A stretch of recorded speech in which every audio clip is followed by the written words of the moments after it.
It is 1 o'clock. Good afternoon. I'm Lucas Panzica. Report yesterday from Nate Rao of Axios Nashville. The Tennessee State Senate has re-added $500 million in funding for an enclosed Titan Stadium to the budget just one day after a committee tried to remove the funds. Titans President Burke Nihill will be with 3HL at 3 p.m. this afternoon right here on The Zone discussing a potential new Titan Stadium. 5 games left for the Preds in the regular season and hitting the road again Saturday at the Tampa Bay Lightning. It is a 6 p.m. puck drop. Nashville holds the first wildcard spot in the West with a 2-point advantage over Dallas. College baseball top-ranked Tennessee back on the road this weekend for a series at Florida. Head coach Tony Vitello will finish out his 3-game suspension tonight for chest bumping an umpire last weekend. A 5:30 first pitch for Game 1. You can hear Saturday and Sunday's ball games right here on 104.5 The Zone, courtesy of the Vol Network. Vanderbilt heading up to Lexington to take on Kentucky this weekend,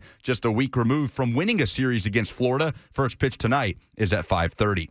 Nashville Soccer Club has had a long 8-game road trip to start the season, and it comes to an end this weekend. At LA Galaxy on Saturday, a late kickoff, 9:30 p.m. before Nashville returns home to open Geodis Park against Philadelphia on May 1st. NSC has compiled 11 points through the first 7 games. For all your foundation repair, waterproofing needs, visit USSTN.com. Breaking news at once on your home for the Titans and Vols. This is 104.5 The Zone.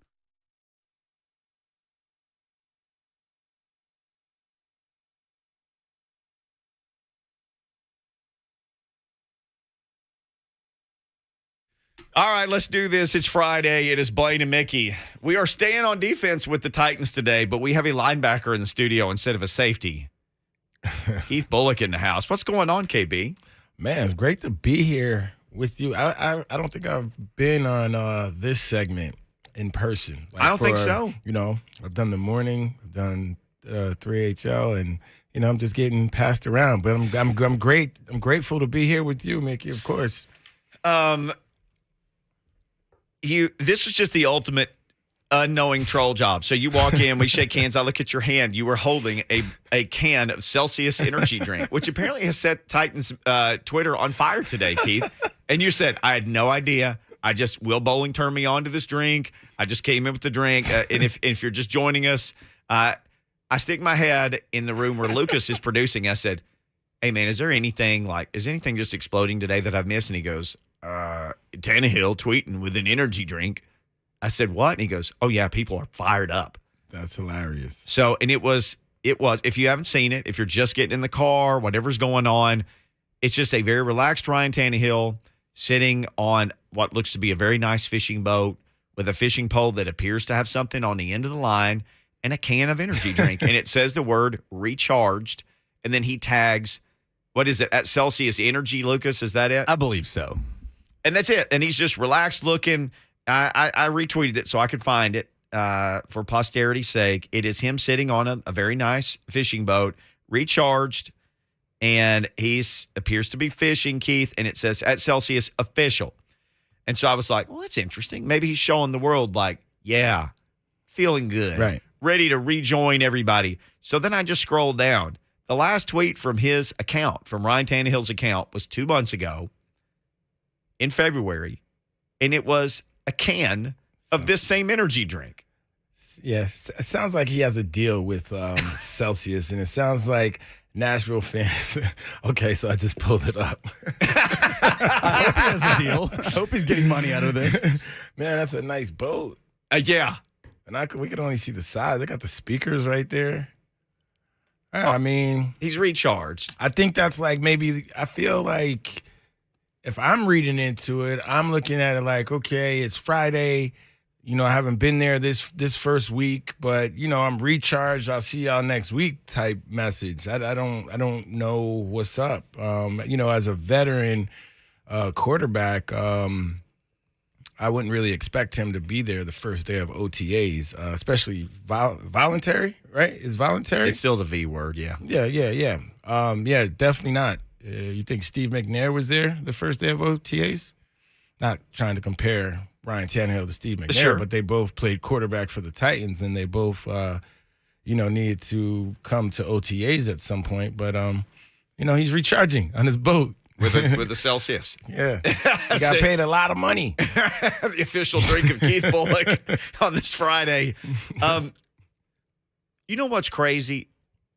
This whole thing with AJ and his contract, and AJ's been tweeting some stuff. I'm saying this as a person who replaced Clay Travis on a radio show. Oh, my gosh, the things people said to me. People wanted me to die. Oh, yeah. I replaced Clay Travis on 3HL. If you're new, he left, and they had to hire somebody, and it was me. I mean, I didn't set out to be the guy after Clay Travis.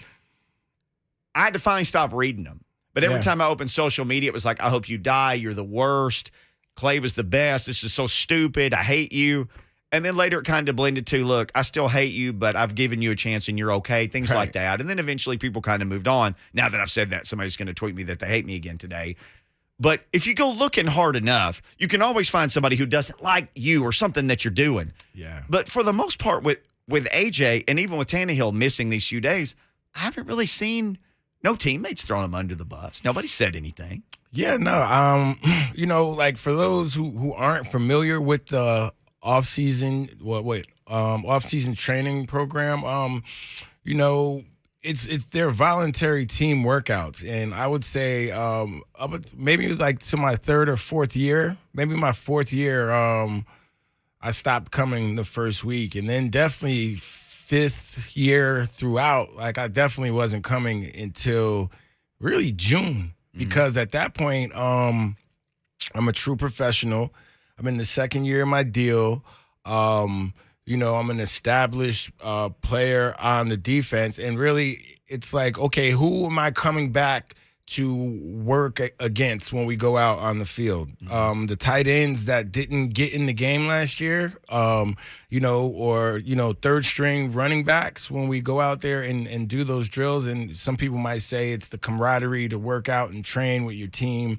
For myself personally, I would start my training right after All-Star Weekend, which is right around February 14th. So that week I would be here. So I would start 2 or 3 weeks before our program, because back in, when I played, the program would start in the first week of March. So I would start the second, third week of February. So I'm already up, because I know that I'm going to be going to train in LA. I'm going to go train in the various different places where I train, where I need to get myself up to par to be the player that, the team relied on. So, when it was time to be here, when things really mattered, for me personally, I was there. But I think more so now with these guys, you fast forward, the program starts a month later. They take a week or two before they come back, and then they're pretty much here. So, I see Kevin Byard was here, but Byard was here because he lives in town, I believe. I remember Blaine. I remember when I was a rookie, we had a rookie camp, and Blaine was him and Perry Phoenix were one of the few vets that I saw lingering around the building. I think Blaine lived here during the offseason too. How was Blaine with rookies? That's funny. Before the vets get there, as rookies, you sit wherever you want. And where I was sitting just happened to be Blaine's seat. Oh. And I didn't know, so I'm sitting, and I just feel this kind of big, kind of short figure over me, if you get my drift, But yeah, it's like, what you doing, Rook? What you doing, Rook? You better move over. Blaine get that high pitched voice. I can't really hit it, so he kicked me out of his seat. But it was cool, because all I did was like move 1 or 2 seats over, because I think Blaine had the whole row. So I don't know if people didn't want to sit next to. I don't even know what it was. But I learned a lot, though, like about the game of football, just kind of how he took it in when Schwartz would come in and give the breakdown, what he would see as a safety, what he would be looking for. He might lean over to me, because I wasn't involved in the game plan. Maybe on Thursdays, the extra backer, the third down, linebacker package. But for the most part, I'm just in the meeting as a rookie taking it all in, and it was really good to be able to sit next to him. Although he was in the secondary class, he was in the DB defensive back classroom. And I had great linebackers in my classroom. Just to hear how the leader of the secondary thinks as it pertained to what my job may have been and his job. So it was cool. But yeah, Blaine was a burr. Did you tell him, hey, man, I played some safety too at Syracuse, just in case you need any pointers? Nah, you know what? It wasn't one of those, like back then in 2000, it was one of those situations. You didn't talk too much, as a rookie. You ain't talk too much. You just kind of came in, you put your head down, and you put in work. And, I figured I could show you better than I could tell you. And, that was my approach when I first got here. Keith Bullock hanging out for the Hitman today. He's told stories about you coming in, and he was like, and this is something we can definitely talk about at points today, and you'll be sitting in Monday for him too. And he was like, this dude came in, and we were like, whoa. And so he said, I said, what did you do? Like, because at some point, Blaine always said, we immediately realized this guy has to be on the field. And so he said, they came up with a package for him. I was like, did it have like an elaborate name like Banana XYZ, Skrillex 5000? He's like, no, it was Extra Backer. Extra Backer. That was it. He said Extra Backer. Extra I'm Backer. like, are That's you what it serious? was. Extra Backer? Extra Backer. It was. That's it. Yo, you know what? It was like, it was the weakest package ever. It was like the big boy package. It was like the short yardage package. You know what I mean? So I played short yardage, special teams, and goal line. But I was okay with that my rookie year because, look, the team just went to the Super Bowl. It's the same exact team, and these dudes were serious dudes. Like, coming from college, Syracuse, 22 years old, Nashville in 2000, there wasn't much at all going on. It was about 5 bars, 6 restaurants, and we made the most of it. Yeah, I remember. But it was all business. So, I was content with just like learning. I learned a lot. And then my second year, I played extra backer and nickel. So, I think we went 7-9 that year, but I got more reps. And then my third year I started. So it was cool. Well, you joined a team with Godfrey Robinson and Favors, who were all, good players, starters, veterans in the league. Randall Godfrey is one of those linebackers that I played with that he's definitely one of the toughest guys that I've definitely played with at the linebacker position. The old Georgia, he's a Georgia Bulldog. They call him Zeus in that neck of the woods. He used to take on the lead block with his face. Yeah. Like with his face. And I was like, yeah, like his face. That's, man. I said, look, he was a pretty ugly dude, so that's why. Nah, I'm just joking. But like it's just like the toughness that a lot of these guys had that growing up in the '80s and playing ball in the '80s, the '90s, 2000s. It's a little different game now, but smart guys in that room, and I learned a lot from those guys in those first 2-3 years I played with them. Well, we can get into that and a whole lot more. Keith Bullock, again, hanging out today for the Hitman. Ron Slay says, ooh, we got the bully in the building. Ron Slay is very excited to see that you were here. Right. He's going to steal that from you. I'm in your seat, cuz. He is in your seat, and he is in the building, and we're in the building. And Buck Reising will join us in the building next.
Blaine and Mickey, 104.5 The Zone. Ain't too proud to beg you to listen, but we do appreciate you doing that. Lucas Panzica on the controls and Keith Bullock, KB, that's right. Lonzo says, Keith Bullock, my all-time favorite Titan Oiler of all time, he says in the Zone TV chat. Appreciate you, Lonzo. Yeah, Lonzo all aboard the KB train. Also joined by Buck Reising, who joins us now, courtesy of our friends at Two Rivers, home of the non-commissioned salespeople. That's Two Rivers Ford, by the way. I don't think I'm Lonzo's favorite. No? No, I don't think I'm Lonzo's favorite. We have an ongoing feud in the Zone TV chat. It's fine. What are you guys feuding about? Everything. I mean, Mickey, I'm on from 10 to 1 in the middle of the weekday. So the vast majority of the people who exist in my Zone TV chat are usually trying to sell drugs to one another. So, it's just. I was going to say, what do you. It's like I scared him for a second. Wait, what? Like, what was it that got Lonzo going that you're on his bad side? Yeah. He's a Mississippi State fan, and we talk a lot of Tennessee Volunteers around here. And any time that any of them, whether it's an Alabama fan in the Zone TV chat or the Kentucky people that come out of the woodwork, they just want to fight about things. It's a very you gotta tread lightly in there. But it's lovely that they love Keith. That's from Syracuse. He doesn't have to be on an SEC team they don't like. Well, look, I mean, I think if we would have beat UT in '97, it might be a little different. But since UT went on and won the national championship, I think I get a pass there. Yeah. Played for the Titans for 10 years. That helps a little bit. But I'm not saying it's not earned. No, but I will say, like, to everything that I'm just sitting here listening to you speak, about Mississippi State, all the, you know what I mean? Being from up north, I never realized the phenomenon of the SEC until really until I retired, really, because when you're playing, not really paying too much attention, whatever I see on Saturdays. But then when I retired and then moved back to Nashville and started to do some more local radio and, having to be on top of all these different things, I'm like, yo. No. Hey, yo. Get a little NYC side talk in here. I love it. I'm from Indiana. They don't give a damn about football. Are you kidding me? Right. That's right. So I start doing the talk show, and Lucas is walking me through just how tribal it is. What I'm about to crazy. Stick my face into the buzzsaw. So they do stop the clock after first down. That's the worst. Just the worst. Yeah, football is the king and the other king and the prince and the queen. It is everything. All of it. Oh, my gosh, down here it's just amazing. And Buck Rising talks about football on this radio station and for A to Z Sports and with Greg Cosell and everywhere. So I stick my head in the control room in there, Lucas, and I said, hey, man, is there anything going on that's got people fired up today? I just been kind of out of pocket. He's like, Ryan Tannehill had a tweet with an energy drink and a fishing pole. It said recharged, and Buck's phone lines have just been on fire.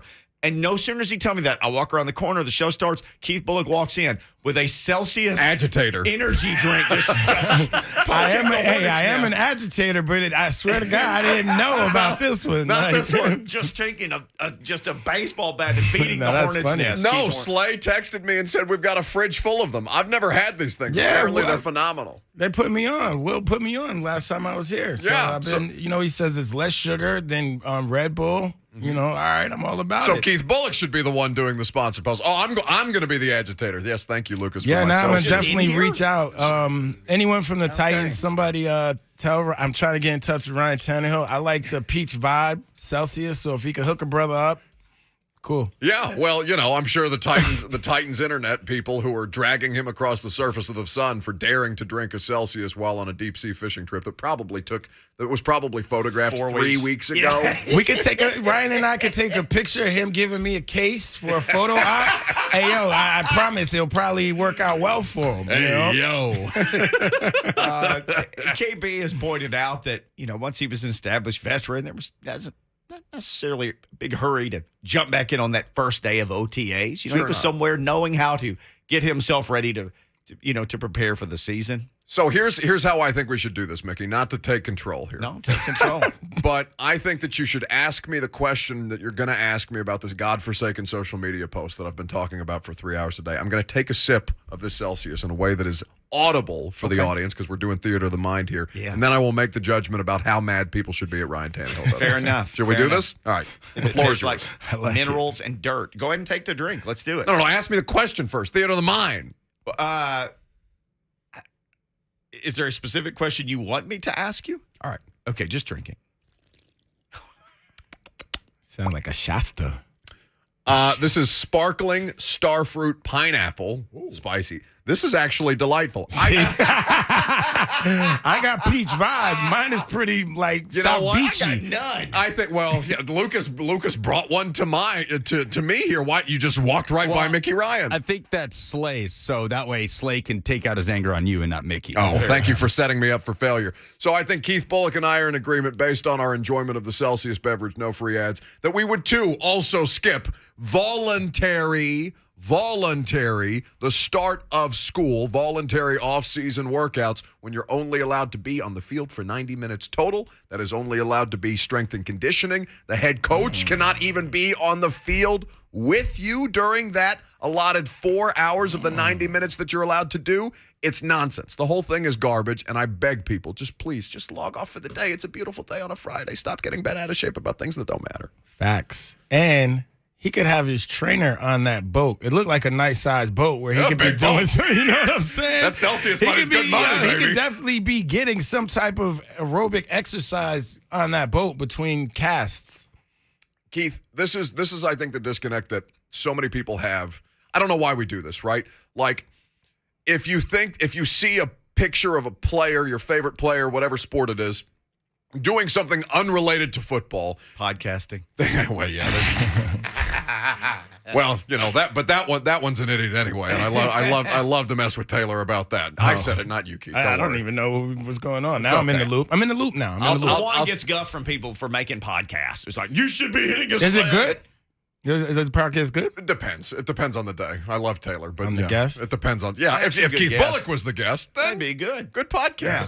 But point being, so say Taylor does a 30-minute podcast, or say Tannehill takes an hour of his day to go out on the ocean where he lives in South Florida and just take some time. Namaste. I think he has 2 or 3 children, just to get away, to go fishing. Man. Anybody who has, I don't personally have children. People who have children, I'm sure you need some time for you. That Celsius should be an old E of 40. You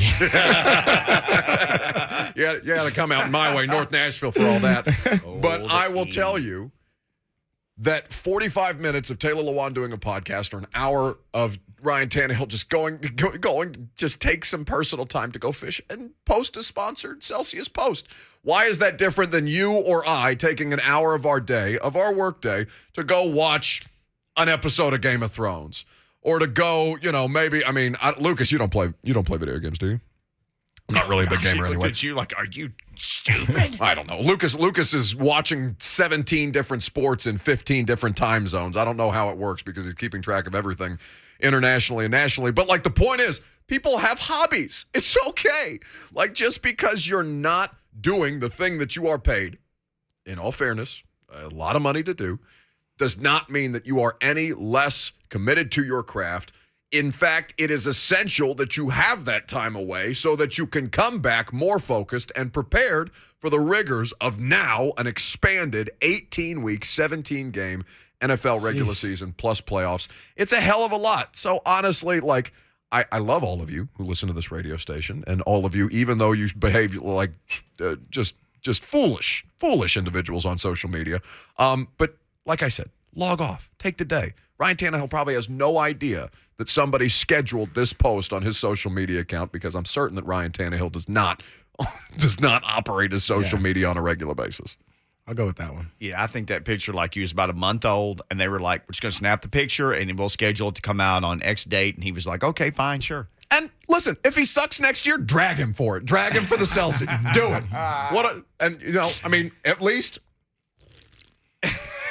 At least it was worth it. What is the barometer been on the rate, with Tannehill around town? Because I know people want to set him on fire, Keith. Wow. It's funny though, not everybody. I think there's some people who've been fair about it. They really have. Well, you are being exposed to a far more rational portion of the population. Two different crowds. Okay, it seems like you bring a more rowdy crowd than Blaine and Mickey. Yeah. You know what I mean? No, I think Blaine and Mickey. Well, I think that I think that Blaine and Mickey have their own form of rowdiness, and I am probably more inflammatory than most people. But I would also say, I think, as somebody who is fairly inflammatory about stuff, if you go back and watch the plays that we are talking about, the plays that caused the game to result the way that it did, you can tell the story of each interception in a different way from the 3 interceptions rather than box score scouting it and lumping it all together and recency bias and all these things. Now draft a quarterback at 26. Like all this nonsense, right?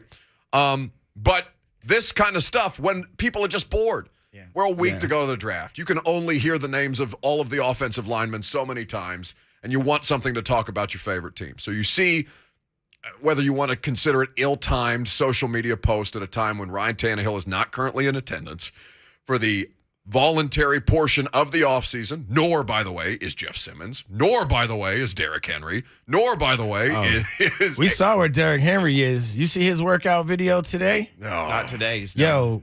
What is the... Keith, they're it's like the bands that he's doing the pull-ups on. I've never even seen that. Leave me out. Count me out, buddy. I'll be over here. That's what I'm saying. I'll be over here with these dips. Just normal little dip. Yeah, just I'm keep it doing right. regular Keep it dips. tight. Keep it tight right here. Not this nonsense. I mean, he's the Terminator. Yes. And this is so outside. So Derrick Henry just needs to give people more workout content so that they can it can be unbelievable. It can satisfy the Titans fan social media fetish that they have for Derrick Henry workout videos and get them to piss off about a sponsored post that, by the way, all of you do sponsored posts, Mickey. I do sponsored posts. Keith is in here wearing a Just Love sweatshirt today because if you go sponsoring that I was at post. work. I'm going back after the show. Go It's a check hard it out. worker. That's the place to be. I got to close, Times are tough today. big fan of the cha-cha with almond milk. That's the way that you go. That's my guy. That's the Knows spot. about that. But it's a lot to do about nothing, and in a way that we are all way more connected than we have ever been. We all know way more about each other than we ever should based on social media. And in a time where there's a vacuum of actual sports news to be filled outside of Deebo Samuel's mom's Instagram Live, which is a whole different mess, this is what people want to do with their time. And who am I to tell them how to spend the time other than to yell at them about it for 3 hours on the radio?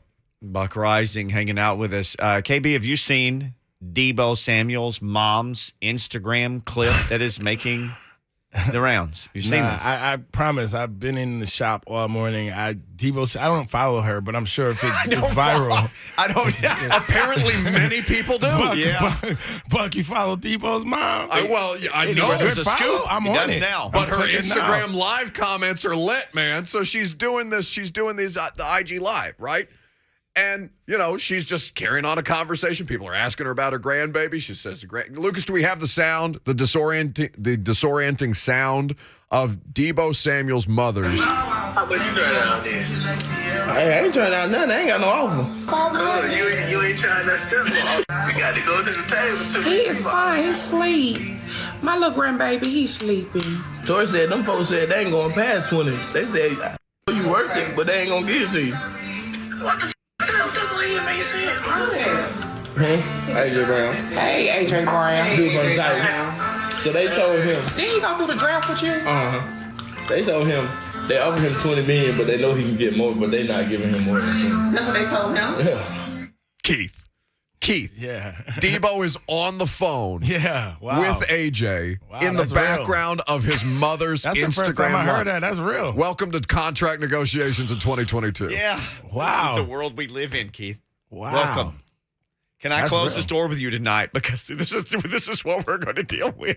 Oh yeah, enjoy your day because this is what my day has been for the past 3 days. And we didn't play it yesterday just because I thought I want to listen to this a couple more times and just. That was my first time. That's official. It's a lot to take in, isn't it? He was like, "Oh, who you talking to? AJ Brown? Yeah. Can he get drafted with you? Yeah. Sure did. hey, AJ Brown. Hey, yo. Well, but here's the thing. Here's the newsworthy portion of it. They're saying Deebo Samuel is saying he doesn't have an offer from San Francisco. Yeah. San Francisco is telling Adam Schefter or somebody to the point where Adam Schefter is on ESPN talking about they would sign him today. It's Deebo Samuel who's dragging his feet. Adam Schefter said Deebo by name and not Deebo Samuel's agent, who is, of course. What's the money, though? The money right now, apparently, according to this, is they're not going above $20 million for either of them, neither San Francisco or Tennessee for A.J. Brown or Debo Samuel, where you've got Devontae Adams making 28.5, you've got Tyreek making 30, and you've got Stephon Diggs who just made 26 and change, I think. Well, I think AJ has a better case than Debo Samuels. Debo Samuels last year was his first year getting 1,000 yards, 6 touchdowns. Now where he stands and has some a lot of leverage is, look, I think he had over 500 on the ground, which puts him accountable for over 2,000 yards. So that's a situation, that's a unique contract structure when you think of like a Taysom Hill or McCaffrey or something like that, But I think A.J. Brown, you look at the projection. Obviously when he's healthy, you know what he can do. He's a big play guy. He's a number one wide receiver. Agreed. Whereas Debo Samuels is not yet proven he is a number one wide receiver. He almost, I don't know. It's interesting. It's I don't know how his agent would play it, but I think I would have to play it as a dual threat. I think he plays special teams as well. I think that's where he can get those extra millions he's looking for. But I don't see either one of them 30 mil. Can they get franchised? Yeah, I mean, no, because they're still on their rookie deal. Yeah, they're talking extension first, Right. before the contract expired. And here's my thing: like, neither of them, Debo or AJ or DK Metcalf or Terry McLaurin, who's coming up, all four of these young, talented second contract, getting ready to get second contract wide receiver guys, they don't have the resume of the 3 dudes who I just named who got paid. We're talking about all-pro caliber wide receivers, all 3 of those dudes who play more games than at least A.J. Brown. Stephon Diggs played 16 of 17 last year and has not missed a game in a couple of years. He's been hugely durable. And at some point, Keith and Mickey, like, my position on this is teams know that they can get wide receivers. Specialization is such a real thing in youth sports. Whether it's at the wide receiver position, whether it's at the quarterback position. And wide receivers are consistently, in the last couple of drafts, the most drafted position of the NFL draft prospects. They're everywhere. And you're talking about a position who you've just paid, in the case of Tyreek Hill, the most non-quarterback money to ever in the history of the sport. You're talking about a position that is more positionally dependent on another position than any other position in the sport. Teams know that they don't, like San Francisco and Tennessee have the leverage here because they don't have their resumes and because, Debo, they've been able to manage without much help from the quarterback situation. But in Tennessee, Tannehill had a down year. The last 2 years, he's been statistically as effective as guys like Aaron Rodgers and Patrick Mahomes, and they think that they can get some kind of version of that while saving money somewhere in between $30 million and $20 million, which is why the contract negotiations are ongoing. What do you think is the next step for the Titans and AJ? What did you think about the comments about him yesterday, and specifically John Robinson? The second time he was asked about him and a trade, is he on the trade block? He said, "I don't foresee a trade." Yeah, and I know you and Blaine kind of picked at that comment versus what was the comments made by Steve Keim, the general manager of the Arizona Cardinals, right, where they said that definitively Kyler Murray is not getting traded. There was a little more wiggle room in what John said, but here's what I tell you. Here's what I will tell you. In this specific circumstance, A.J. Brown is going to be a Tennessee Titan. He's going to be a Tennessee Titan. Whether they agree to the extension, whether they play out this year and they tag him, AJ is going to be a Tennessee Titan. Yeah, why would they get rid of him? It makes no sense. They just have to figure out the number that's just going to make everyone happy. And they don't sign these extensions until before training camp. This is the way they did it with Lewan, the way they did it with Henry, the way they did it with the way that they've done it with Kevin Byard. Like, this is they're just playing the game the way that they play the game. Now, is AJ on social media tweeting about this stuff more than, well, Taylor's not a good example because Taylor's on Twitter all the damn time too. But in the case of Kevin Byard, right? He should just chill. But the problem is he's got nothing to do right now. Keith, these guys got nothing to do right now. Fish, drink Celsius. Yeah, go. Which, by the way. You know what, though? Like, it's definitely a different era, so I can't really speak too much about to the social media and how it would have been if I were playing during social media, because I was a little bit talkative. So, who knows? But at the same time, obviously being older, it's like just fall back because at the end of the day, it's all going to take care of itself. Now, if you're chirpy all off season, going back, maybe even if you're just playing around because you know that you're going to get signed, whatever, you're going to have to produce regardless. Yeah, that's where the pressure comes from. That's why you just fall back, go to work, put your head down, get in the lab. You let your agent do his job. You let them, the organization, go back and forth, and you make sure that you're prepared to come in here and put up the best numbers that you've ever put up. That's at the end of the day what it's about. Because if they're gonna cut the check for $20+ million, well, I'm getting my popcorn ready. That's right. You know what I'm saying? That's right. That's what I'm trying to see. I'm not trying to see pulled hammies and the things that come with, the game. Yeah. Well, that, and make sure when you call your buddies who are also going through contract negotiations that their mother is not on an Instagram live. Make sure that's not happening. Buck, that was a whirlwind there of like 17 minutes, and it's all over. You got time. Ron Slay, by the way, has called you out in the Zone TV chat. Buck, is that my Celsius with a lot of eyeballs? Oh, damn. Yeah, thanks, Lucas. I It's appreciate you delightful, passing Slay. past me to Buck. Buck That's Reising. funny. Catch him all over your radio and your internet with A to Z Sports and the install with Greg Cosell and other places. Thank you, sir. Have a wonderful weekend. You guys as well. Appreciate you. We will be back with more Heath Bullock after this. I got a question in the Zone TV chat for KB. I want to ask him that, and we got a lot of other stuff to get to as well. We'll do it all next. Blaine and Mickey with special guest Heath Bullock on 104.5 The Zone.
Blaine and Mickey 1045 The Zone. Keith Bullock hanging out for the Hitman, and we'll definitely we'll talk draft. Keith's going to be here Monday as well.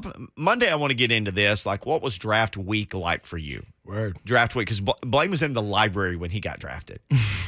He waited around, and then he went to the library, and he got drafted in the library. So we'll definitely talk about that and some more stuff on Monday. But we had a question in the Zone TV chat. I always love stuff like this.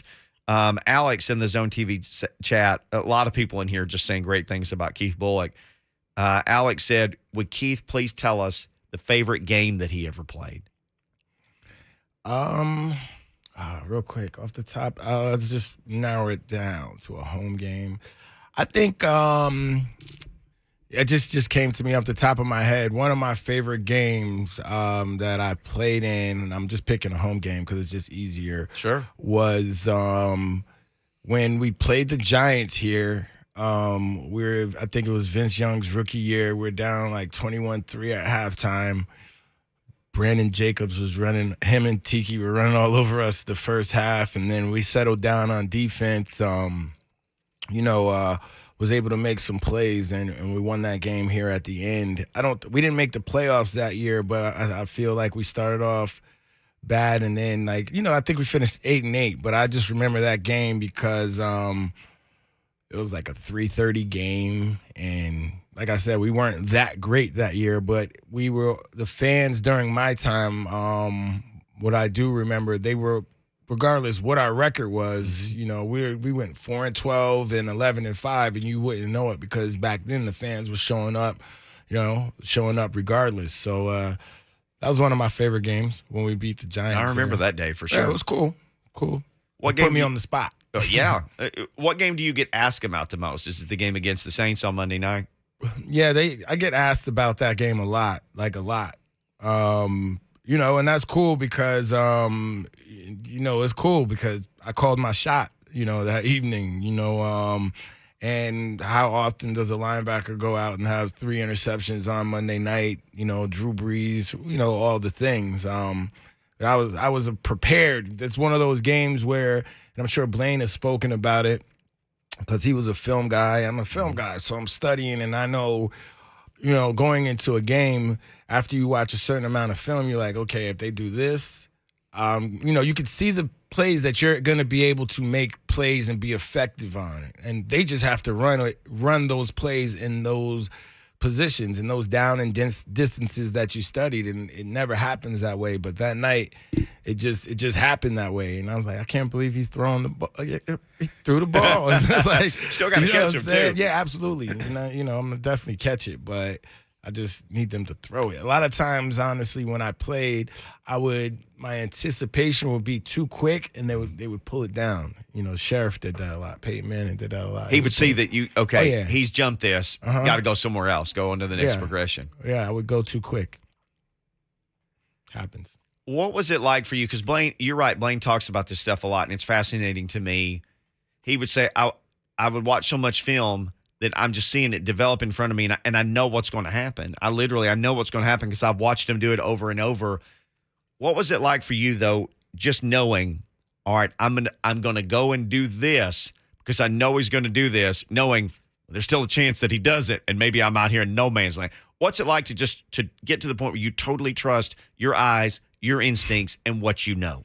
It's like the Matrix. It's like that scene in the Matrix when Neo realizes that he's the one, like in the first Matrix, and he's sitting there fighting Mr. Smith with one hand, and then you know what I mean? Yeah. It's really it's like that, to the point where now when I call plays out left and right because the game doesn't change. It's the same program. You know what I mean? Right. They might try and hide it by someone going in motion, and now they do the RPOs. So if you know the type of offense that you're playing against, it got to the point where the last 3 or 4 years of my career, I was preparing for the offensive coordinator that we were playing for, because it doesn't matter if he coached in Cincinnati or Cleveland or the Jets or wherever. He's bringing his playbook to wherever he's at. And, players are whatever. It's all about anticipating and knowing the play and stuff like that for me.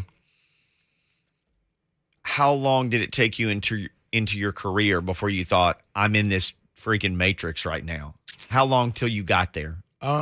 So I didn't play. I didn't start starting until my third year. So my third year, I made like a lot of mistakes. There were small mistakes, but like mistakes that you wouldn't make again. You know, you like they're pretty much you're just learning. So I would say the fourth year I was in my fourth year, I was I knew what was up. I knew who I was. Yeah, it was one of those things, man. When I was on the field, like you can't. Nobody can mess with me out here, or you have to prove it, and I like that challenge week in and week out.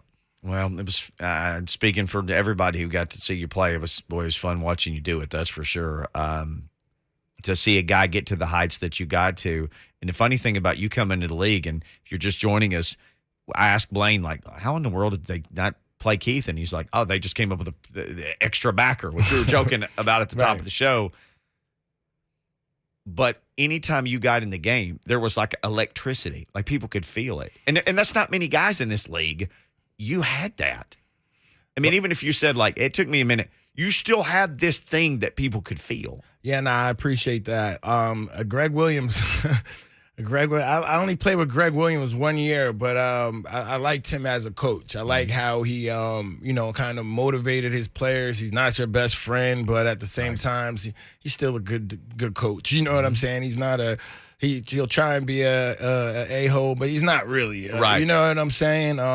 So I appreciated that. And as being the first round draft pick, of course, he's not coaching me too much, but he would always, say and do things that kind of always stuck with me. Like, don't, it's all right to make one mistake. Don't be a repeat offender. You know what I mean? So I'm not going to make the same mistake twice, just by nature. That's just what it was. So, yeah, I just think that and I'm sorry, what I was getting to, Greg used to say my rookie, I had the highest ratio per play, like per down, something like that. Like if I was in the game, I would make a play every 3 downs, something like that. And I'm only playing an extra backer. So I had a high play per play ratio, something like that. So when I got on the field to be a full-time starter, I just knew. Yeah, I was ready. Well, we're ready for hour number 2, and that's coming up next. Keith Bullock hanging out for the Hitman, Blaine Bishop on Blaine and Mickey.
It is 2:01. Good afternoon. I'm Lucas Panzica. A report from Ian Rappaport of NFL Network that the San Francisco 49ers have not made a contract offer to wide receiver Deebo Samuel, Rappaport said on the Pat McAfee show, adding that Samuel basically told the team, quote, "I want to be traded. Don't make me an offer." John Robinson was asked by Titans media yesterday whether or not a trade for A.J. Brown could be in the works.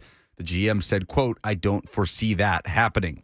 Titans president Burke Nihill will be live with 3HL this afternoon, coming up in 1 hour at 3 o'clock to discuss a potential new Titans stadium after the report yesterday by Nate Rao that the Tennessee State Senate has re-added $500 million in funding for an enclosed Titans stadium to the budget just one day after a committee tried to remove the funds. Huge game for the Preds on the road tomorrow at the Tampa Bay Lightning with only 5 regular season games left. Nashville still hanging on to that first wild card spot in the West with a 2-point advantage over the Dallas Stars. Tomorrow is a 6 p.m. puck drop against the defending Stanley Cup champs.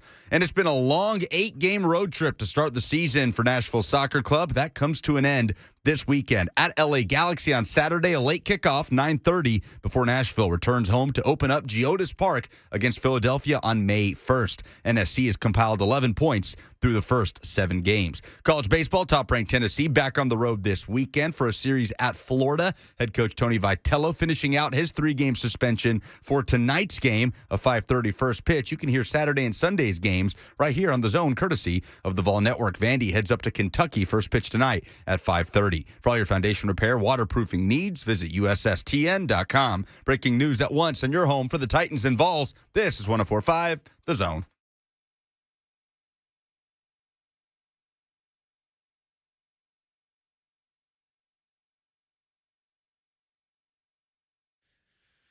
Blaine and Mickey, 104.5 The Zone. Happy Friday to you, man. What an awesome day outside. Felt like we need a little energy today. The Hitman's out. I said, let's get the Coffee Man in here. Let's get Just Love Heath Bullock in here. Yes, sir. Yeah, it is beautiful out. If you are in the office, as I was earlier, get out. Get some fresh air. Some vitamin D. Keith now in the coffee business. Just Love. If you're watching on Zone TV, you can see his cool sweatshirt that he's got on. He came in drinking a Celsius energy drink, which it was an interesting choice today because there's been some Twitter activity. Ryan Tannehill, a picture of him nice and relaxed on the deck of a beautiful, what appears to be a beautiful large fishing boat. Yeah. Looks like there's something on the end of his line and posing next to a can of energy drink, Celsius Energy. It says recharged, and it says that Celsius official. Some people saying, hey, I hope you caught a big one. Others saying, hey, man, where are you? You need to get in here, lift some weights and jump some hurdles and things. Yeah, I'm pretty sure he did that before he got on that boat. You know, he's using that $117 million wisely.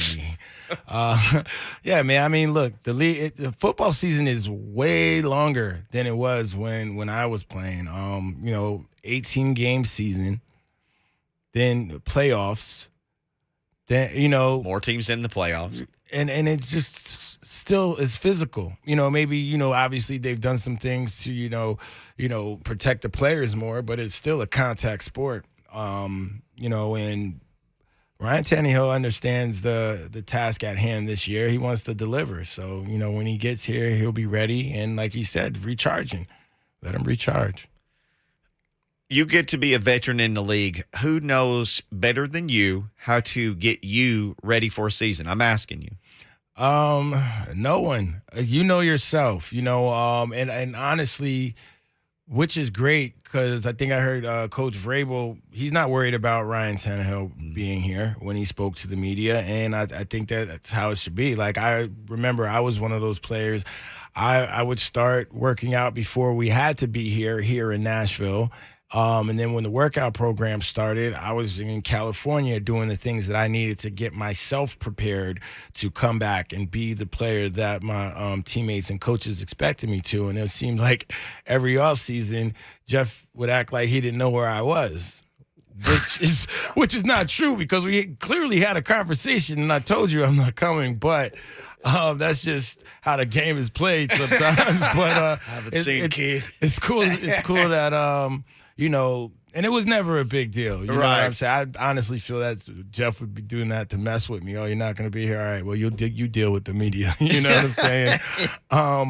But that was never an issue with Jeff and I. But it's cool that, like, look, Vrabel isn't worried about it. You know, he's not worried. Look, Vrabel wasn't even there the other day, like, supposedly. So it don't matter, man. Like, football games are not won on April 21st or 20th, whatever the day was. I think either one of those might apply.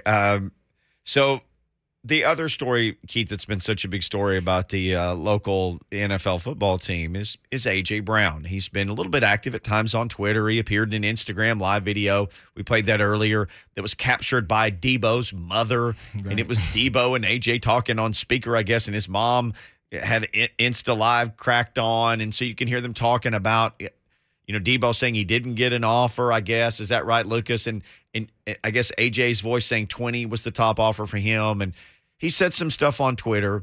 The team has really been adamant that they want him back. They don't often say, we want that guy back. And some guys have walked. They've said about him multiple times now, we want that guy back. You played here. You got a second contract here. Obviously, different administration. Late, great Floyd, different administration. What is that process like as a player where you know, okay, I'm out kicking what I'm getting. It's time to line up the next thing. And Blaine's talked about this some, and Blaine's out today and Monday. Keith will be back Monday. But Blaine held out. When the Oilers came here, Blaine said, I had to hold out. Right. What was that process like for you? So for me, I was in I got my extension year 4 of my 5th year on the 5th year of my rookie deal. So I was going into year 5. Yep. So I didn't become a starter until year 3. So I played year 3, year 4.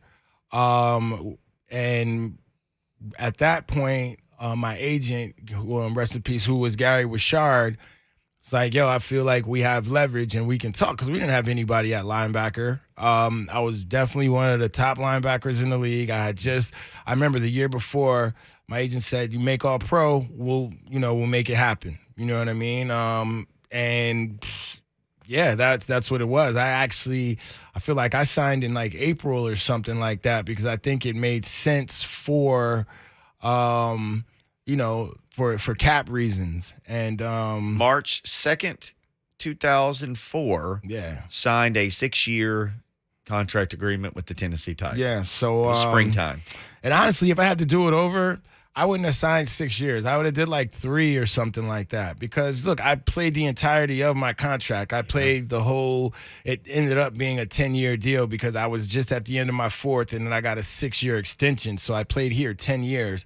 But I think that if I had signed a 3-4 year deal, I still would have had leverage after the 3-4 year deal. I played 130 something straight games. You know what I mean? And to fast forward all the way to bring it current to AJ, I think if he was available, if his durability was a little bit more, I think this year hurt him a little bit when it comes to contract negotiations, because the team is going to use they love him, but they're going to use it's his business. You know what I mean? They're going to use every single thing against him. And I think the biggest thing that they have against him is his availability, his durability during the season, because we know what the situation is when he's out there and available. But for myself, I let my agent handle it. Like, I went about my process the same way.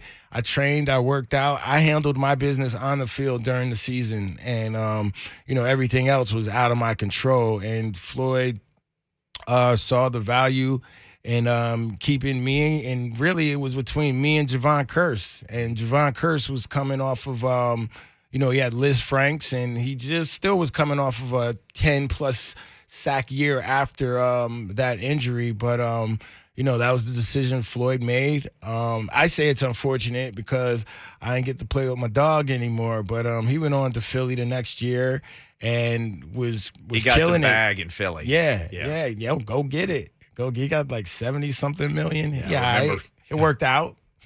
He'll be all right. But yeah, that's just how it went. So that's why I said earlier, like, AJ, just chill. He's gonna get his money.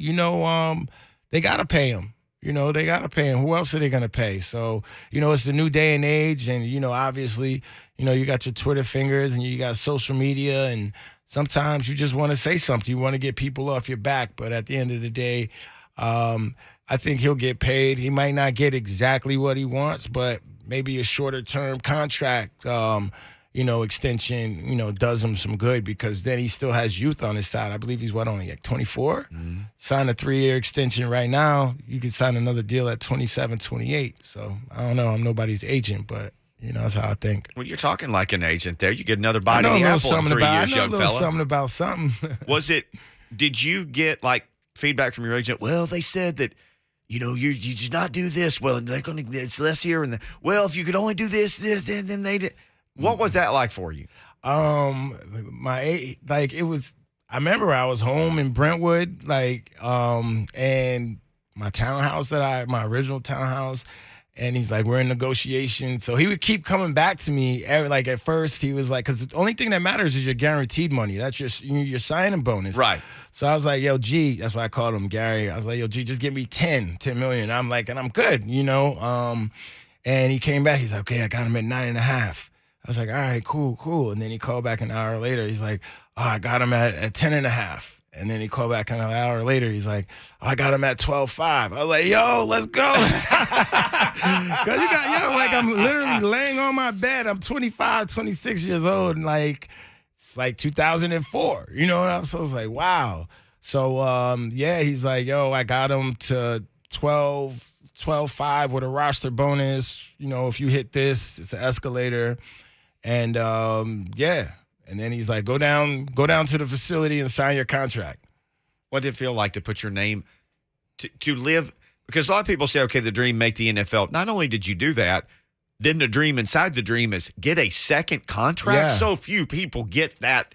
What was it like to sit there and sign your name on that? Yeah, it was kind of unreal because, like you said, your dream is to get to the NFL, be a first-round pick. You do all those things, and you can't really a second contract. You don't really think about it until maybe the day or before your agent is like, oh, we're going to go back to the table. And then you still don't know what it is. And then you go and you sign it and then you kind of read it and they let you see the numbers and everything. And it's it's pretty surreal. It's a surreal experience because you go from having, 200,000 in your account to 2 million. And it's wow, so it's a blessing for sure.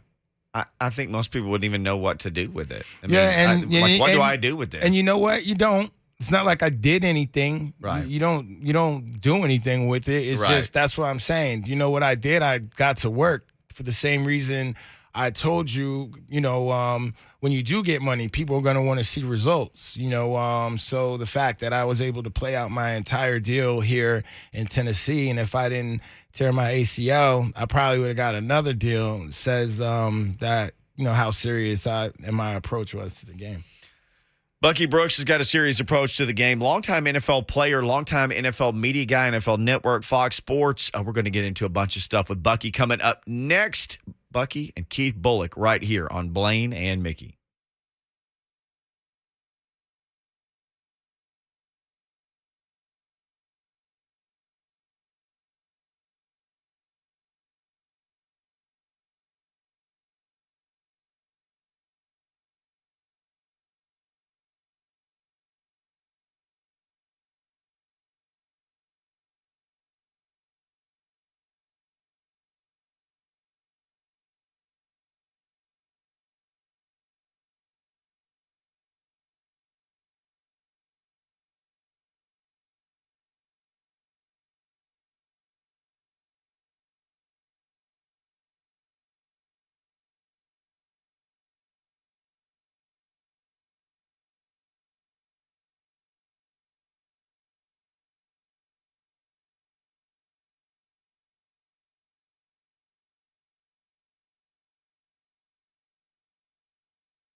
Blaine and Mickey, 104.5, The Zone. Let's get this guy in to talk to us. Bucky Brooks, an NFL Network analyst. He's a host of Move the Sticks podcast along with Daniel Jeremiah, which is fantastic stuff. The NFL Network provides live coverage of the 2022 NFL Draft from Las Vegas, April 28th, 29th, and 30th. Of course, we'll all be tuning in to Bucky. He joins us now. Bucky, how in the world are you doing? Thanks for the time today. Hey, man, I am great because I get a chance to talk to my guy, Mr. Monday Night. I'm excited. Brooks, you know it. Oh, you know it. He beat me to the punch. He's quick. He's quick. What's up, sir? How you doing this afternoon? Man, I'm great. How you guys doing? Doing great, man. I'm gonna get right to it. What do you see? What can these Tennessee Titans fans maybe get excited about that you can maybe foresee the direction John Robinson may go on draft night? I know they don't have many in the first couple days, but based upon their needs and what you saw last year moving forward. So I think there are a couple of different ways that they can go, right? Like I think the offensive line would be one that's natural. Like I think this is a team that likes to beat people up at the point of attack. So you want to make sure that you fortify that offensive line. And I know last year they did a good job of taking some guys and kind of put them in a situation where they have some depth, but why not add to that? So when you think about the guard position, we kind of like Zion Johnson from Boston College would fit because he kind of plays the style that works. Kenyon Green from Texas A&M kind of plays the bully ball style that you want to play. But then I think the wild card would be, is this an opportunity for the Tennessee Titans to maybe take a quarterback to have in the holster as Ryan Tannehill gets older? He's 34 years old. We had opportunity to see him in the playoffs. It didn't necessarily go the way that you would like it to go when you have 9 sacks from your defense. So maybe this is a time for the Titans to assess the situation, say, hey, let's get our quarterback before we really need him, and then go about it that way. Bucky Brooks on with us. Is there a dream scenario guy for you at 26 with the Titans where, when you and Daniel and your guys in NFL Network, Fox, all the different places you're doing such great work, is there a dream scenario you think, boy, if this guy was there at 26, if I'm John Robinson, I'd do cartwheels in with that card to turn it in? Yeah, I think there are always situations like that. What you want to do is you want to give yourself an out where you can take the best player available. And so when you're thinking about the draft and how it could shake out, like I'm sitting here trying to look and see, like, what would be something that would certainly help them. We talked about the offensive line. We talked about how that could help. They could always go back to corner and see, can they get one? Yes, I know they took Caleb farther, but like a kid like Andrew Booth could be sitting there right in their face to give them another playmaker. Kyle Elam from Florida is another playmaker. There's a safety type that has some versatility, Jalen Petrie. So I think those situations. But I think when you're the Tennessee Titans, what you want to do is kind of let the board fall to you, because now with the wide receivers around the league kind of voicing their displeasure with some of the money that's been floated, you might have to invest in that position, and that is much sooner than you think. So one of those high receivers, if they fall, I think you scoop them up. Brooks, I know you got the great draft knowledge, but something that's been a hot topic here in Tennessee today has kind of been the A.J. Brown contract and Deebo Samuels. Can you give our listeners some insight from your opinion on, where maybe how the Titans organization may see it and what you may think their number actually is? Because around here, I think, they're looking for above 20. I don't see them as either one of them as a top 3 wide receiver up there with Adams and Diggs. And, maybe you can help us out. So what happened, and now, because both of those guys are second-round picks, and so unlike first-rounders who are kind of locked in for 4, then you got the fifth-year option, year 4 is the money time. And so everybody, including DK Metcalf, they all want to get paid before they head into that 4th season. But what also happened is the market exploded. Devontae Adams pushing it up over $28 million annually. Then Tyreek Hill forcing a trade, getting his money at $30 million annually. So you know how that thing goes. Everybody wants to get paid. And so the trick for the Titans is trying to figure out when you're in the negotiation, hey, man, I like you guys. I think you guys are Pro Bowl players. You guys are some of the best in the biz, but I can't quite get you to Devontae Adams and Tyreek Hill because their resumes are longer. Right. So is that 20? Is that 21? Is that 22? I think we got to get comfortable knowing that whenever they get paid, it's going to be well over $20 million annually. So let's say you and me got to take some of Keith Bullock's money to Las Vegas during the draft and make a bet. You willing to bet both of those guys, one of those guys will stay on their current teams? A.J. Brown will stay a Titan. Deebo Samuel will be a 49er. Or do you think either or both may get traded? Oh, look, man, I am so confident that neither one of those guys are leaving. I'm taking all the money. I'm putting it all on the table. In fact, I'm going to put it on the table that doesn't even play odds for me. Look, we'll put roulette on it. Because the odds are terrible in roulette. And I know that we're not going to do it. I don't think those guys can get out because, one, they don't have any leverage to force their way out. I think one of the things, and it's crazy because I don't understand why teams don't play hardball, one of the things that was done when the CBA was kind of tweaked, they made it prohibitive for you to hold out. It's $40,000 a day. And those fines in training camp cannot be rescinded. And if you miss 5 days, you lose an accrued season. So now you don't become an unrestricted free agent. You become a restricted free agent. So what we have to do is, like in the social media world, we got to quit overreacting to all of this stuff. That is their only way to make noise. But in reality, there's really nothing either player can do. They can't really withhold their services when it gets time to really play ball. They can't do it because then they lose their opportunity to really cash in on a payday. So just get through this week and just know that both of those guys will eventually make their way into camp. And that's what I was going to get to. You're closer to it than me. Do you think that's what it is with this generation? They can just get on and say what they want and really not know the real business side of it? Because I know when I was a player, I let my agent handle that, and I went and I handled my business, training and doing all those things. But now, as a player, you can respond back to fans if you're not at OTAs. You can say this, that, and the other, and get a social media where your grandma or your mom, exposes your private conversation. Yeah. It's crazy. So, that has a lot to do with it, in my opinion. It absolutely has everything to do with it, Bulluck, because, like, when you really think about it, I'm like, what are we overreacting to? Someone scrubbed their social media and took all the Cardinals gear down, and they took all the Niners gear down? That's crazy. Okay. Like, fine. I know when we kick off the ball in September, I expect you to be there. So all that other stuff, to me, is just other stuff, right? And it's just the way of the world with a new generation. That's how they get down. They live their life out for public consumption. That is kind of different than whatever, so we just have to adjust to that. But you got to keep the main thing the main thing. And the main thing to me is that I don't think either guy has the leverage to force their way out. So now it's like anything. We've all been around situations in training camp and in mini camp where, hey, one of our dudes isn't there because they're taking care of business. That's cool, but we all know when training camp comes and it's time to get to it, they're going to be there. And that would be my expectation with Deebo and AJ.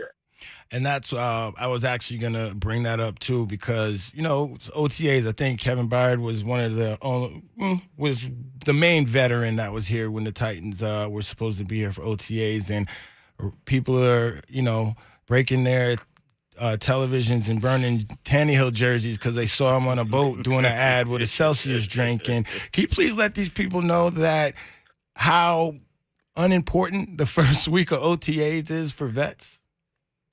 Oh, I mean, like, it's a different game now. Like, I mean, look, when it's voluntary, it's really voluntary. It's not that voluntary mandatory that used to exist where, I mean, I wish you would miss a couple days and not come through here. Like, now dudes are really taking off and taking time, and then they kind of come back for the stuff that's important, and that is the mandatory minicamp is the only thing that they need to show up for.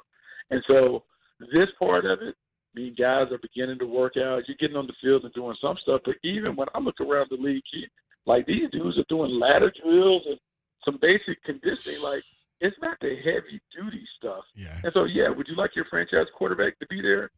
Sure. But if my franchise quarterback has an opportunity to go make a little bread, shooting commercials and doing that stuff, everybody understands that part of it. Man, that's part of the game. Yeah. I just need my quarterback to be there when everyone is going to be there. The vets, Derrick Henry, all the wideouts are back in town. Then I need him to show up to make sure that he's there to throw the ball to him. How important is this season for Ryan Tannehill? Oh, it's hugely important, man. You're 34 years of age, and I know you got the bread, like, a year or so ago coming off that. But if he wants to continue to be the franchise quarterback and to maybe give one more bite at the apple, he has to play better. And he's played well for most of his tenure, but he has to play better. It certainly should help that Derrick Henry's back, so it doesn't necessarily have to run through him. But he just has to issue a reminder, hey, man, I'm good. I'm really good when I got big fella behind me. I'll make the plays that need to be made in these big moments. But, yeah, he has to play because the AFC is a monster when it comes to quarterbacks. That conference, I mean, it's loaded with five-star quarterbacks, and only 7 can go to the party, and only one's going to come out of it. So he has to show that he can close the gap on those guys and prove to the people in Tennessee that he's worthy of being a competitor to those other quarterbacks. Got Bucky Brooks on with us at Bucky Brooks on Twitter, NFL Network, Fox Sports, Move the Sticks podcast, along with Daniel Jeremiah. Obviously, draft coverage on NFL Network coming up. We are less than a week away, Bucky, from this thing getting started. So many people are just fascinated, even if their team doesn't need a quarterback. The quarterback draft is our friend Coach Dave McGinnis, Coach Mack. He likes to say there's the quarterback draft and then there's the everybody else draft. How many of those guys do you think ultimately will go in the first round? I mean, if you ask me how many should go. Okay, how many should and then how many do? I don't know. Yeah. You know what I'm saying? Like, because if you ask me, honestly, is there a franchise quarterback in the draft? No. Is there a guy that could pop and maybe become an unlikely superstar? I would say one, and that would be Malik Willis, just because the last few years when we've seen guys with tools and talent have an opportunity, Josh Allen, Lamar Jackson, Patrick Mahomes, in the right environment, it is pop.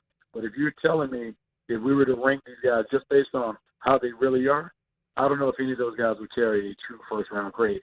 And the challenge is, after watching what took place in the playoffs, if you overdraft a quarterback, you're stuck with them for 4 or 5 years. And if you walk onto the field and you look across the sideline and you know that your guy cannot compete with Allen, Lamar Jackson, Russell Wilson, Darius Carr, Pat Mahomes. Defense, Justin get Herbert. ready. Defense. Yeah.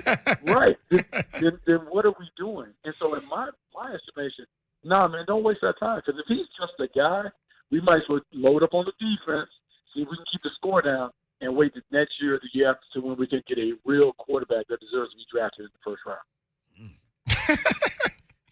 How many players, I know you and Daniel do such a great job with your information, how many guys do you even have a first-round grade on, period? Well, in most years, honestly, most years you should have anywhere from 18 to 22 guys that carry your first-round grade. That's just what it is. Like, there are not that many elite prospects. Just looking at it, I have 18 guys that I have a first-round grade on.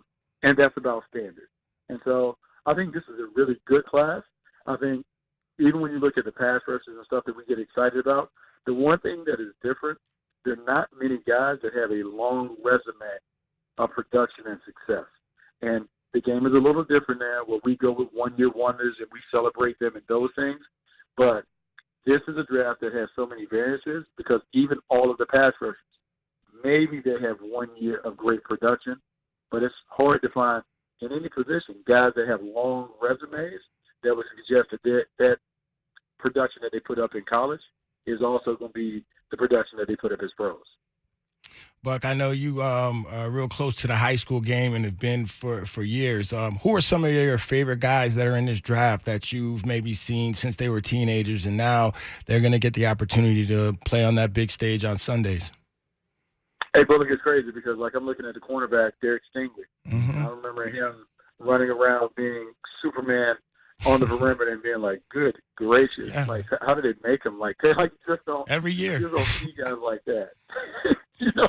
Yeah. I think about all those linebackers that are coming through. Devin Lloyd didn't come through. Kobe Dean didn't come through. But there are other guys like after Penn State, Brandon Smith, who came through. And so you just look at these guys, and to me, I think the draft is always great because it's the realization of the dream, right? It's the pot of gold at the end of the rainbow for a lot of these kids that have been grinding away since they were like in youth ball, like dreaming and hoping that they would get a chance. And so it's really cool to see that. But then the cooler thing is to see some of these guys become stars and to think, hey, man, I remember when. Right. And then you see it kind of play out like that. Who should be the number one overall pick? It doesn't seem like this is a very common occurrence, Bucky. We're like, well, it could be this guy or this guy or this guy. Usually we know who it is or it's at least one of two people. Yeah, no, it's different, but that speaks to what we were talking about earlier. You don't have guys who have long resumes of success, and so when you have an Aiden Hutchinson, who's great, love his energy, love his effort, love the way that he plays off the edge. I think he has a bag of moves that they transcend, they translate to the next level. But he only had 1 year double-digit sacks. Trayvon Walker, who we talking about being number one, 6 sacks, 9 sacks in his career. We're talking about taking him number one overall, saying that he's going to be a great pass rusher, but we've never seen it. Kayvon Thibodeau, who is a freak show in terms of first-step quickness and burst, but there are concerns about, man, does he really love it? Like, you have to love it to be at the top. And so when you have all of those kinds of concerns, it makes you leery, and that's why you haven't seen a lot of posturing and trading to get up, because I think everybody is uncertain as to who is going to be the real stars at the top of the board. In today's game, with so many different distractions for the players, so many different options for them, as a scout or a coach, how can you tell the player that loves the game? Buck, you played in the 90s, back in the day when football, you could tell the players that were dogs, that loves the game. How do you see that in today's player? It's tough. And so what you have to do is you have to ask around. You have to be around them. Luckily for us, KB, you and I, we get a chance sometimes to see these guys in high schools, and a lot of times they don't change. But you got to spend more time digging and asking and watching. You have to watch them play, and you have to watch them when they don't know that you're watching them. Mm-hmm. Like, you have to go to the game and kind of just peek them and see what they're doing on the sideline. Do they engage their teammates? How do they handle losses? How do they handle wins? You got to peep their social media game and see what are they really doing when it comes to getting better. Is this for show? Are they really about it?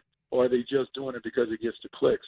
Yeah, it's a lot harder now to be able to really figure out who has a real dog mentality when it comes to playing. But you have to rely on a lot of outside sources. And then you also got to rely on their teammates and ask them, man, what's your boy like under pressure? What is he like in the huddle? What is he like when it's time? When the game is on the line, does he love it? Can he make a play? All those things. You just got to keep digging and digging and digging, and hopefully you get enough evidence that make you feel good about the guy that you're bringing into the building. Bucky, that's fantastic stuff, man. You and Mr. Monday Night, I could have just gotten out of the way and listened to you guys talk. Move the Sticks pod. That's my dog. For you and Daniel Jeremiah. Yeah, right as you came on, I said, you know him. He's like, oh, yeah, I know him. An NFL draft coverage coming up on the NFL Network from Las Vegas Live, April 28, 29, 30th. Man, can't wait to see you and your crew in action. Bucky, thank you, man. We'll have to get you back on again soon. Hey, man, anytime, man. Talk to you soon. Be good, kid. Yep, catch up, Brooks. Yes, sir. Guy was a longtime player and has been maybe even better as a broadcaster. Yeah, Brooks went to he got drafted to Green Bay as a wide receiver, and he ended his career as a corner. Yeah. So he's second round pick. He and I, how we are so familiar, we used to do the Nike opening tours, going around coaching all the top high school talent in the country. I started that when I retired. So I did that from like 2013 until just now recently COVID. They kind of discontinued it a little bit. So we were always privy to see the top talent in the country. One of my favorite players is Darwin James. I remember seeing him when he was 16 years old, and to watch him now, and there's a ton that I can go through that we've seen, the young Pat Surtain. But anyone that's on like the stage right now, Buck, myself, and a lot of other coaches, we're privy to put our hands on them, put some words in their ear, and it makes it fun. Yeah, absolutely. We got this thing is just flowing by. We got one more segment next. It's the way we end every week. It's Call Your Shot. You're going to have to come up with a shot to call. All right. Over the weekend. So Heath Bullock, he may have an espresso shot from Just Love. But we got shots to call next. We will do that. Keith Bulluck hanging out for the Hitman. Lucas will call his. I'll call mine. You want to jump in, hit us in the Zone TV chat or the Mark Spain Real Estate Hotline, 615-737-1045.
Blaine and Mickey, 104.5 The Zone.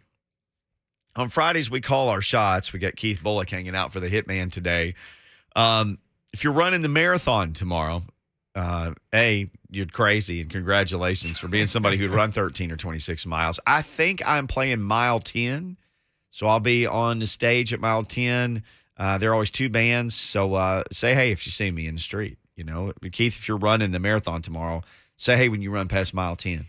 Definitely not running. Remember, I just told you I got my knee scoped a couple years ago? Yeah, okay. That's how I did it. I was trying to run. Oh, that's what did that to you? Yeah, I had to go in and get it a little cleaned out. So, yeah. I road bike. If they have a biking, what do they call it, bike-a-thon? I don't think there's such thing as that. Like Tour de France, you could do that. That's a sort of a bike-a-thon. Tour de Nashville. Hey, I think you may Tour be on. de Music City. I think you may I be need on. to copyright that. Hey, somebody, get off me. Somebody's already writing it down on their computer.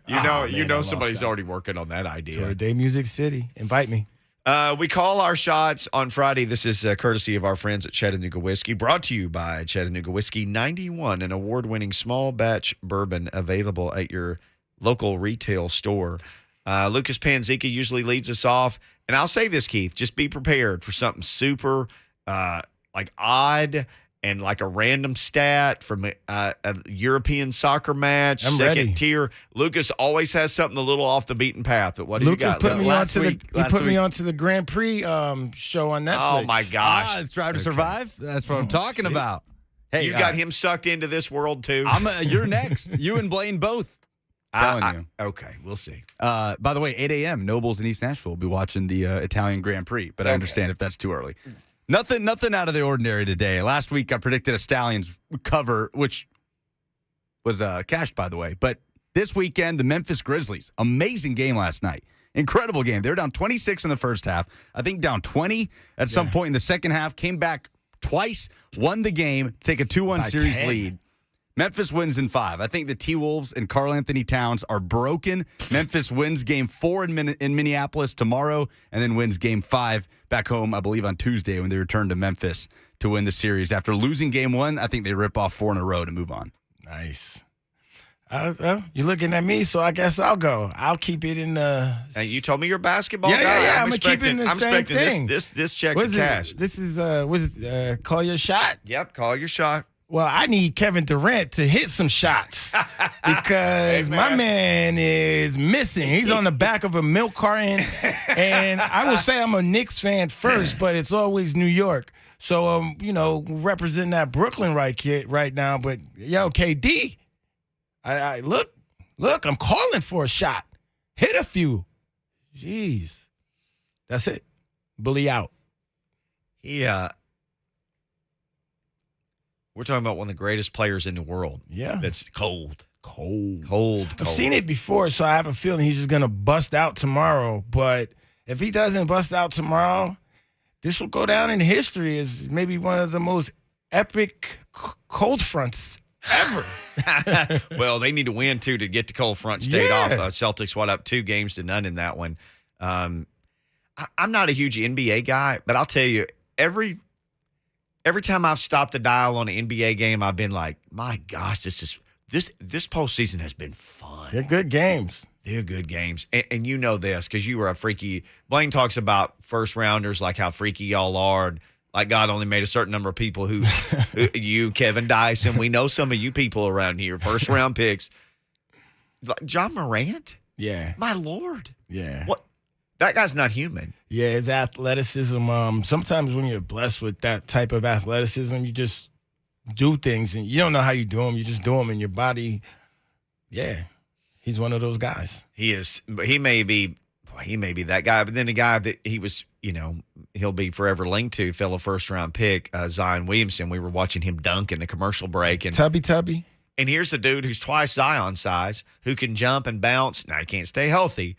But if that guy stays healthy, there's nobody else like that dude. Yeah, you know what? I need to have a conversation with Slay about Zion to get like a real, professional insight on him as Zion as a basketball player. What are some things that he could do to stay healthy? Like, what exactly is it? Because I don't know. I tell him to back up from the table, but that might not be it. You know what I'm saying? I don't know. I probably need to back up the table, and my target weight is 169. So I'm trying to get back to it. You're good. I'm going to go with Lucas. I think the Grizz win on Saturday in Minnesota. With that too. I'm with y'all. We're all calling that shot. All NBA shots. Sorry, Grizz fans, if we cursed them. We got to get out of here, though. 3HL's coming up next. They have Burke Nihill, who's the president and CEO of the Titans. You want stadium info? That rascal's got a shovel in his hands. He's ready to start digging the hole right now. Keith, great stuff. Keith will be on with me Monday. This is the way we end the show every day. Blaine says, in the meantime, in between time, and then we both say it. You know this? Peace.